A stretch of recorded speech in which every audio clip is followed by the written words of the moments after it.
So as most of you know, the internet is a funny place. When you get online, it's usually the most extreme people on either side that usually get the loudest voice. Why? Because they're usually pretty ridiculous. Being on the internet so much, you have to have kind of a thick skin, and you just kind of got to learn to laugh about it.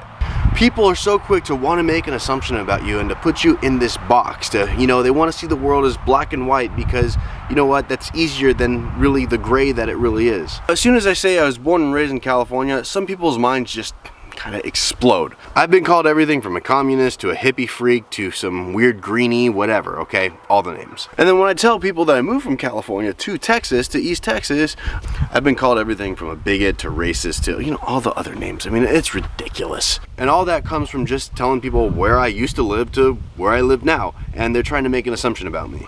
And then when I tell people that we're starting a regenerative farm to where we're going to be selling, good, healthy meat to people, oh my God, these people's heads explode, both of them, both sides. One side views me as this, oh, we're going to save the earth, play in all the butterflies, climb trees, go hug them, the whole thing. And then when I say that we're going to be selling meat, oh my God, you're the worst person in the world. We're going to call PETA on you because you know what? You can't eat animals. It's so disgusting.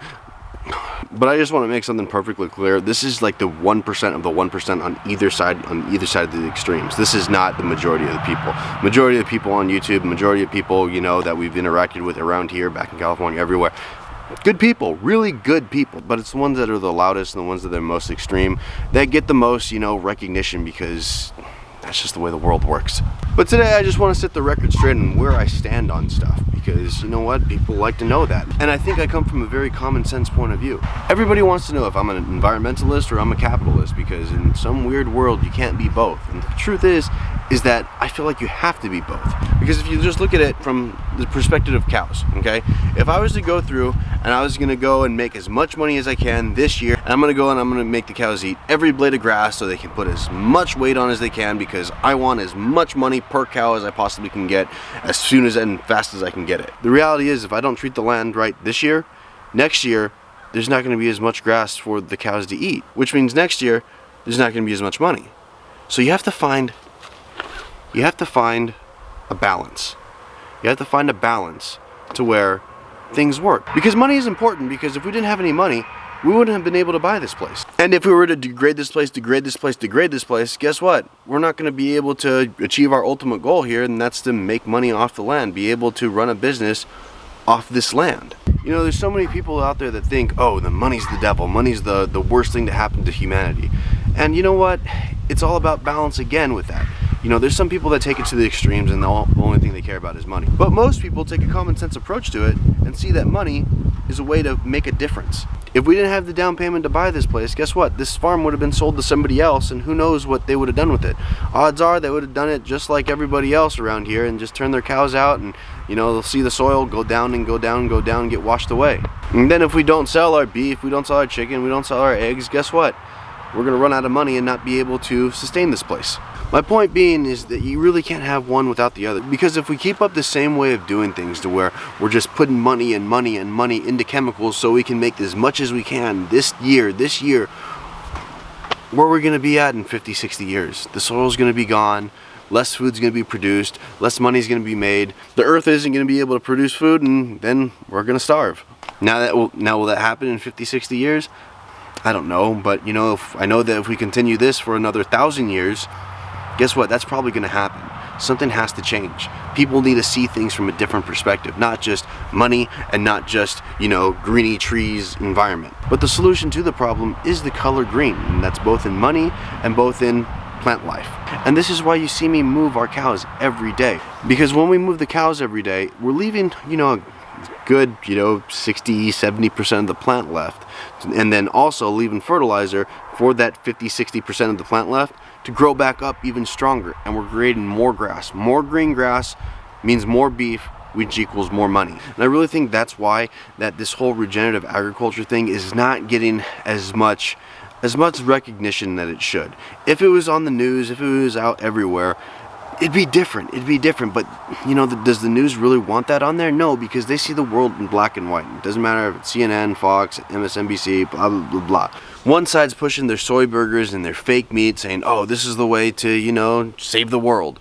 And the other side is saying, oh, that's the way my grandpappy's done it, and you know what, we're fine, we're going to keep doing it the same way. And they're both dead wrong, because we kind of end up somewhere in the middle, to where we care about the environment big time, and we care about money big time. This doesn't fit the narrative that either side of the media wants to show. And I don't want people to be able to put me in a box. So am I a capitalist? Absolutely. Am I an environmentalist? 100%. But you have to be both equally, because if you let one outdo the other one, it doesn't work. And then, you know, especially with these environmentalists out there that say they're environmentalists, but really they're just destroying the earth. If they just go and, you know, let the land go, take all the cows away, that's what they want to do, take all the cows away, and get all the animals off the land, let it grow back up into forest. Guess what? The land's not going to be very productive. The forest, it's not very productive. When you look at a forest versus grassland kind of comparison, the grassland wins. Why? Because more carbon is produced in grass than is in trees. Now, am I saying trees are bad? Absolutely not. We need trees for like the mountains and stuff, to where, you know, grass can't grow, or it's too high up, or it's too steep of a slope for, you know, animals to graze.